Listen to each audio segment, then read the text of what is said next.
From the city of brotherly love, this is Shark Bite Biz with David Strausser.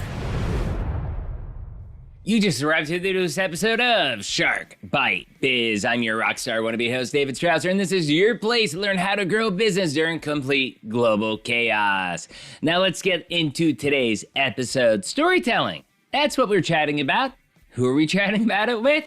None other than Mark Carpenter. Mark Carpenter is a serial storyteller. Telling stories since childhood, Mark leveraged his ability into a career in marketing, communications, and public relations, and later as a college professor and corporate facilitator. His storytelling became even more purposeful and effective, and researching and writing the best-selling book, Master Storytelling: How to Turn Your Experiences into Stories That Teach, Lead, and Inspire. Now, as a facilitator, consultant, and speaker, he teaches others what he learned in the process. So without further ado, let's bring Mark right on in here. Business strategy. Mark, welcome to Shark Bite Biz. You, my friend, you just became Shark Bait. All right, I love being chum. David, thank you for having me here. This is going to be a fun experience for both of us. Like the third or fourth person that has called themselves chum, so congratulations. Anyways. Yeah, it's such an honor to have you on. I would say, you know, we have a tradition on the show. The very first question we ask every single person: what's your background? What's your experience? What do you do for a living? How'd you get there? Basically, in a nutshell, tell us what makes Mark. Well, how big of a nutshell do we have? That's the big question going into some interviews. We never get past the first question, so put it that way. Well, try to keep it like walnut sized or something. It's not too big. But in essence, who I am somebody who is trying to bring humanity into leadership, and just recognizing that all business, sales, business leadership, it's about the human connection. And so that's really who I am about. And I think that comes from a background of having great experiences where I had leaders who were really good at that and I had leaders who were not as good at that. And myself being in leadership positions, sometimes looking at, okay, where were the points that I lost my humanity in that and didn't do a good job of leading like a person. And so that's one of my big emphasis right now, is just how do we lead like people. My background with storytelling connects us as human beings. And this is something that I've loved all my life. I grew up with a reading teacher as a mom, so we always had books around.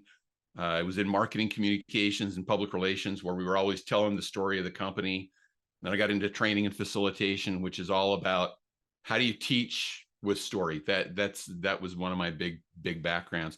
So that all kind of coalesces into how do we bring humanity into business? Yeah, that is great, because I think some of the best guests I have had have been storytelling type of guests. They're the most entertaining by far. And it's not just about entertainment. That's how we connect as humans.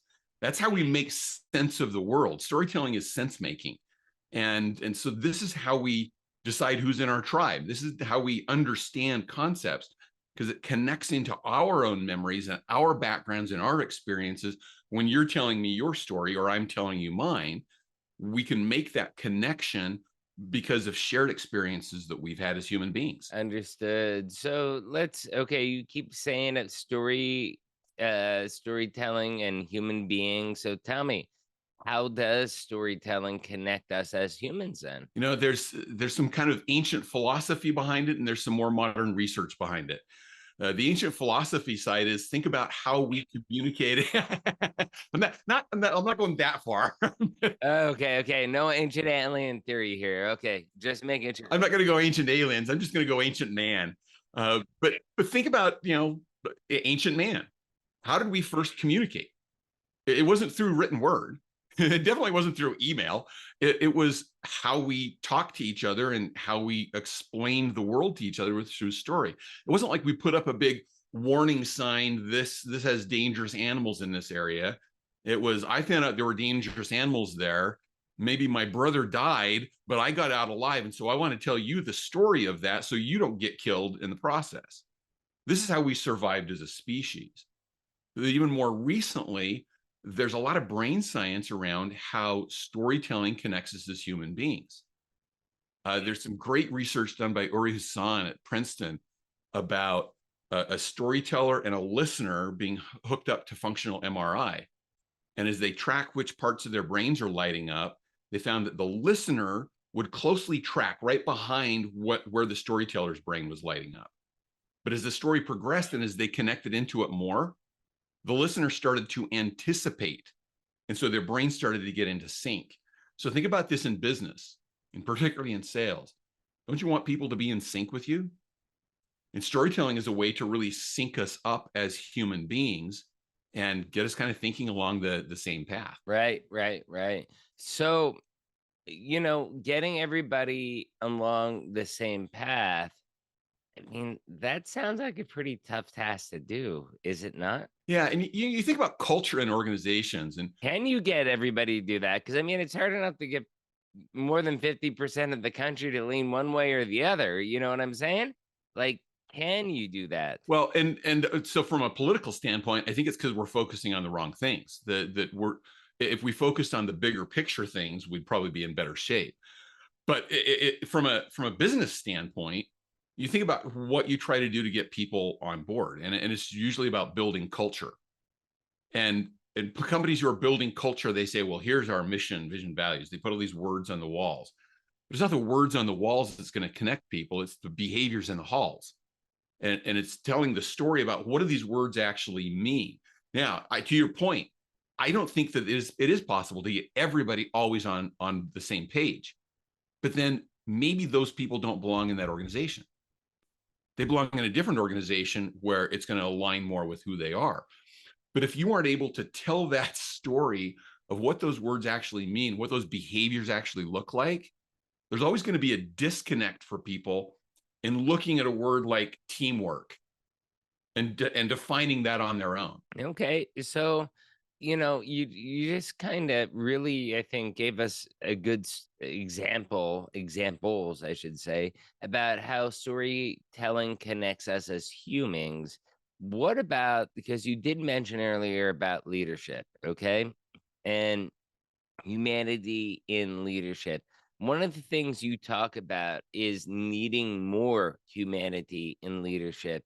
What do you mean by that? Is it, I mean, let me just ask a quick yes or no question, and then I'll let you answer everything you want to say. But are you talking just like empathy and being like somebody real, or is it more than that? Yes and no. So I can answer it both ways. It's not just about empathy. It's about treating people like people. And I think most of the time we're pretty good at this. But think of it this way. Who gets promoted into leadership positions? And I'm going to talk about first-time leaders. So let me just throw this back at you. We'll go back and forth on this. Let's say that a team needs a new leader. Who's the person they promote to be the leader of that team?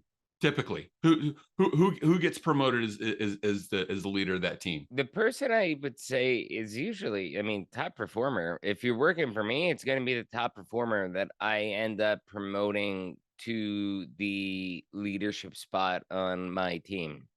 If you're not a top performer, no, that's not 100% the case, because sometimes I have someone that is not a top performer, but they are someone who's an excellent coach. And sometimes you need an excellent coach rather than a top performer. There you go. And so that's the focus on leading like people. If I've got somebody who can coach. But typically what I've seen in business is they say, this person's the top performer. I worked for 10 years in software development, not myself in software development, but software development company. And I would see this all the time with software developers. They'd get the best software developers, they would promote them to lead the team. But what they didn't give them was any people skills to lead that team. They didn't give them any training on coaching, on developing people. And so how do they treat their people? They treat their people like software code. And that's not your best leadership. All 0 and 1s. Yeah. And so I refer to that as leading like a position rather than a person. That we get people into these first-time leader positions who are great performance in software development or sales or whatever it is you happen to be in. And we plop them in that position and we teach them how to run their budgeting program and how to attend these meetings and create agendas. And we teach them all this process stuff that's about their position, but we don't give them the tools and the skills to treat people like people, to do coaching, to have some empathy with people's problems, to really have the tough conversations that they need to have. I'm going through a tough time right now, and a couple employees started to notice, like, hey, David, you're not your normal self. I mean, even my podcast, like, I look pretty close to the same, I think, to most people, but people that really know me would be like, okay, he's off a little bit. Like, he's not, like, I'm usually over the top, like super over the top. And right now I'm just over the top. And, some of my employees started noticing. Then, I told my boss what was going on. It's a personal issue. And, he was very, very understanding. And he's like, number one, family. Number two, net new name sales, and gave me time, gave me space. He's like, do the minimal about the calls that you have to do, and then go out, be with your family during the remainder of the time. And I found that to be very empathetic, because even though I'm a VP and I was a GM, which for that company structure was pretty much like the CEO of that region, with all of that going on, it pretty much, that's the first time that I really found someone empathetic like that. Like, okay, you got this going on. That's actually pretty serious. And if you don't get it in check, it could ruin your professional career as well as your personal life. So we're going to give you time so that you can get things fixed. I think that was an amazing thing that my boss did. And I love that example. And so think about it this way. What if you didn't have to go to your boss and say, hey, I'm having these problems? What if your boss had noticed? You mentioned some coworkers noticed, or some of your team members noticed. But what if your boss had come to you and said, hey, David, I noticed there's something a little off with you. He's been gone for about 2 months. Yeah. Okay. So you're, yeah. And I'm not trying to criticize him, but I'm saying, what if as a leader, he would have noticed if he was around? Yeah. And what if we teach people to notice those things? Because we don't teach people always to notice those things. But if we teach people to notice those things and not say like old school bosses would, like, hey, I notice your energy is low. You got to suck it up. You got to do your job. But to say, hey, I notice something's off. What's going on? And how can I help you? Because they're going to get more out of you that way than saying, hey, suck it up. Because that's not leading like a person. That's leading like a position. But you've probably known bosses who do that, who don't notice those things, or say, hey, that's a personal matter. You leave your personal stuff personal, do business stuff, and you're still responsible for hitting your goals. I would say the big thing is with me is that while we didn't hit our goals, it was a terrible Q2 for SAP, but I think that's an SAP problem, not a Sato or David problem. That is something bigger that's going on with the economy and the market that I cannot control. And we realize that, but we're trying to do the best we can to, survive and do better in this economy, in this market. But even with that, I mean, I still closed deals. I still brought in business. It just wasn't the exact business we thought we would have at this moment. So it's not like I went off a cliff. I'm still, like yesterday, I was just out speaking in New York City, and I'm still going through the midst of all this drama, I guess you can call it. I haven't missed a step as far as work goes, just that people that know me often and speak to me all the time, every day, 24/7, they kind of are like, hey, David, you're off. And my boss would have eventually caught it, but he just got back after like 2 months. So let me give you the compare and contrast. A leader who's leading like a position will look at those things and say, hey, you're not hitting your numbers. You got to suck this up. A leader that's leading like a person is going to say, hey, I noticed the numbers are down. Give me your perspective on why that is. And then you can share some of those things about, here's some of the things I see within the economy. And here's some things that are personally going on with me, or maybe members of my team. And now we can solve some of those things. And that's the difference between leading like a position and leading like a person. And who are you going to get the best from or which of those leaders is going to get the best out of their team? It's going to be the one that leads like a person. You even brought it up there kind of subtly, that some of the problems with leading like a position is that you end up with lower morale, higher turnover, and you don't get the results that you want. Or you get the results you want maybe short term, but not long term. And I'm not saying that we discount goals or we discount holding people accountable, but there's a right way to do it that connects us as people, and that's going to lead us to better results in the end. One of the things I always talk about on this show is keeping one eye on the future and one eye on the present, because the decisions that you make today, yes, you may need to make a short-term decision, but it is going to affect the results of tomorrow. Yeah, absolutely. And again, that ties back to leading like a person. How you treat people now is going to impact what the performance of those people looks like down the road. It also sets the precedence or sets the tone for what leaders are like. I remember a company that I was in, the CEO was very much a by the numbers, we're driving the numbers.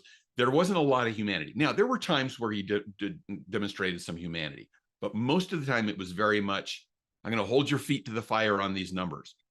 So think about what that does to the leaders underneath him and how they lead. And it may not have as big of an effect on his executive team that he treats like that, but his executive team treats the next level managers like that, and the next level managers teach their first level managers like that. It sends that message down, and that's where you start losing the hearts and minds of the people who are actually doing the day-to-day work to hit the numbers in the first place. So let's, I think we've hit that topic pretty well. I gave you some personal insights, stuff like that. And I love using myself as an example for everybody out there, because I think if I do, it allows them to understand it at a deeper level, because it allows them to relate more instead of a hypothetical situation. And so right there, you just hit the impact of storytelling. It's that relatability factor that we can relate to it better. Yep. That's perfect. So with everything you just told us, Mark, I think we hit that, that question really down as best as we could. Why do we as humans underutilize storytelling, and how do we get past the fears from using this skill? So there's a couple of things I think that are in there. Number one, I think as leaders, and I even remember this myself as a first-time leader, I would think, no, I need to be a serious business leader. Storytelling seems too light. It seems fluffy. But the thing that I'm talking about with storytelling is not light and fluffy. It's actually serious business. And so I think that's part of the barrier, that we think of it too much as, oh, but that's just light. I need to stand up and give facts and figures and numbers and data and push on those. That's how I be a serious leader. But if you're a serious leader, you want things to make sense to people. And storytelling is the way that you help make sense for people. And so it actually is a stronger business skill. And there's some bunch of research behind that about how storytelling actually makes your message more credible and more memorable. And so that is a serious business skill. I think the second thing that gets in the way is people say, well, I don't know how to do that. Can I jump in real quick before you get to your second line? Yeah, please. So yesterday when I was out speaking, and it was a great event. There was 50 people in the room, probably about 50, 60 people remote. And what I did was I used examples of how we help customers. So they weren't like on my show. I usually use personal stories, me as an example, my company example, things that we're going through. Nothing that would get me in trouble, obviously, but I usually use those types of things, and it's great, because then I get advice on those things, whether I did things right or wrong, from some of the smartest brains on this planet. Okay. And so when I went out speaking and I was telling about how we help clients, optimize their systems and stuff like that, is that something that, you would say is the right proper use of storytelling then? Exactly. Because what you're doing is you're saying, here's features and benefits, but here's the outcome of those features and benefits. And we tend, particularly in sales, to get a little too focused on features, benefits, prices, those kind of things. And I'm not, again, I'm not discounting those. It's important that we share that information. But what people really want to know is, well, what does that mean to me? What does my future look like with this? And by telling the stories of your clients and how they've overcome problems or achieved greater success, it helps people see, oh, I want that thing too. I want that outcome that's there in that simple little story that you can tell about what it looks like to be successful. No, that's great. That's great. So, what was the second point you were going to have before I interrupted you? Yeah, the second point is one that you don't have to deal with because you're a storyteller. You described that to me. You've illustrated that, and you demonstrate that as a podcast host. But there are people who that is not a natural skill for them. And they think, that's not me. It's too complicated. It's too hard to figure out. That's how I felt originally before I started the podcast. There you go. And it's a skill like any other skill. People will discount it as, well, you're either a natural storyteller or you're not. But it's a skill that you can develop. And one of the things that we teach in Master Storytelling is how to do that very simply. They say the same thing about sales. Either you're a natural born sales rep or you're not. You either got it or you don't. It can't be coached, or some people are, it can be coached. So I definitely get where you're coming from as far as the storytelling aspect goes. Yeah. Well, and I often relate it this way. Think about the first podcast you hosted. Were you a great podcast host? Nope. I would say that I'm a million times better today than I was in episode 2. Episode 2 was my first interview. Episode 1 was me launching the show, saying what I'm going to do. It's a 15-minute video. And then episode 2 was the actual first interview.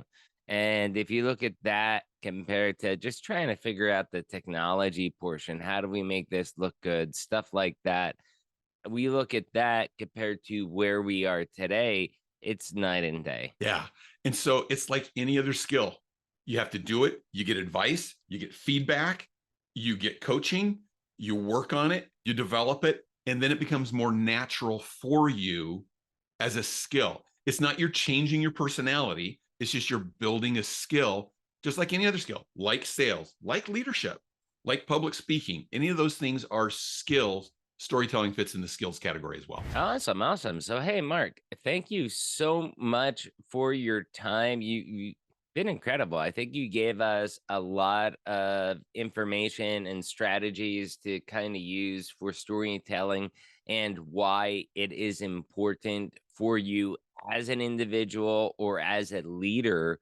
And, really, please tell us about your book.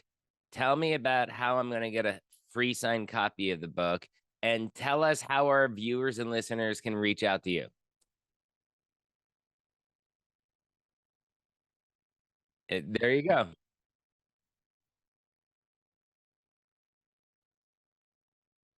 Mm-hmm.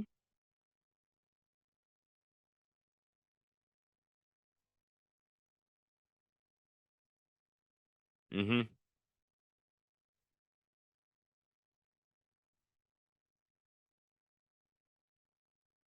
There you go.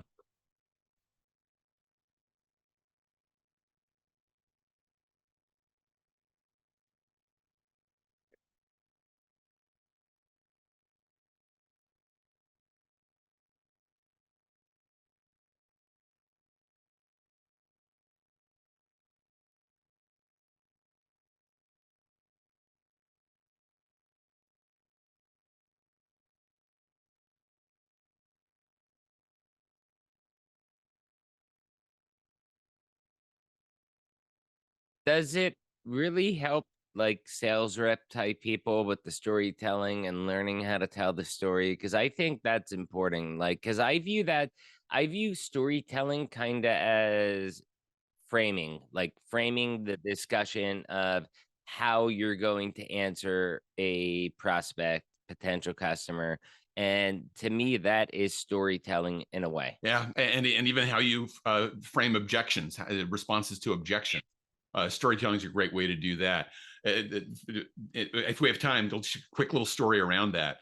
I was working with sales team a couple of years ago, and there were a couple of people that were a little skeptical about this whole storytelling thing.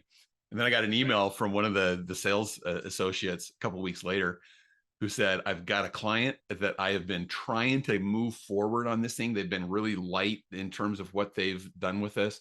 I've been trying to build the business with them. They've been putting me off and putting me off and putting me off. And the last time I got on the phone with them, they were putting me off again. And I said, well, let me tell you about a client that's kind of like you that had this experience with our product. They told the story. And this client then said, write up a proposal for that next level. And they started moving forward. And so does it help in sales? There's an example of how it does. It connects people. People buy from people that they know, trust, and like. And storytelling builds that know, trust, and like factor like nothing else can.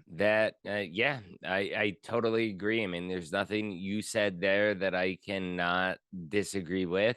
Everything sounds amazing. And please check out the master-storytelling.com/podcast. Podcast gift. Podcast gift. Okay. Podcast gift.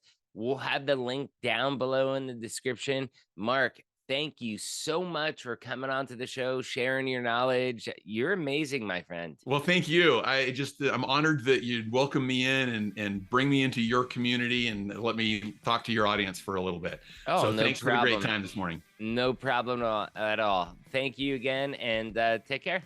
Have a good one. Cheers. Thanks, David. Wow, that was an incredible chat with Mark, right? First, you all know the routine. If you found this interview helpful, if it sparked those warm and fuzzies, do me a favor, hit that like button, smash that subscribe button. And if you really want to help us out, because you know Shark Bite Biz is the greatest kept secret in the world of small business, please share us out to your friends, colleagues, families, wherever you dwell in the interwebs. I'd love to see nothing more than Mark Carpenter and Shark Bite Biz out there trending. Now let's get back to the rock star of the show, Mr. Mark Carpenter. Storytelling is critical today, whether it's your personal brand story or it's your company's brand story, because people love stories. And it is also an amazing way to differentiate yourself from the competition. But as we were discussing with Mark, you have to be able to frame it the right way, to portray it the right way, and to say it the right way. Mostly, it comes down to communicating it the right way. Anyways, awesome stuff, Mark. Thank you so much for coming on, sharing your expertise, and please check out his site. The link will be down in the description. Question of the day: storytelling, overrated or just right? Leave a comment down below on YouTube. Do you want to be in the show? Interviews at sharkbitebiz.com. Please, if you're watching on YouTube, join the channel. $3 a month. You can become a baby shark. You all know this by now, but I'll say it once again. I'm David Strausser. This is Shark Bite Biz. We'll see you all next episode. Cheers. You just experienced Shark Bite Biz with David Strausser. Please like, comment, and subscribe to the show to help us spread the word about personal, professional, and business growth. Want to be on the show? Send an email to interviews@sharkbitebiz.com. Reach out for more info. Thanks for listening, and see you next time.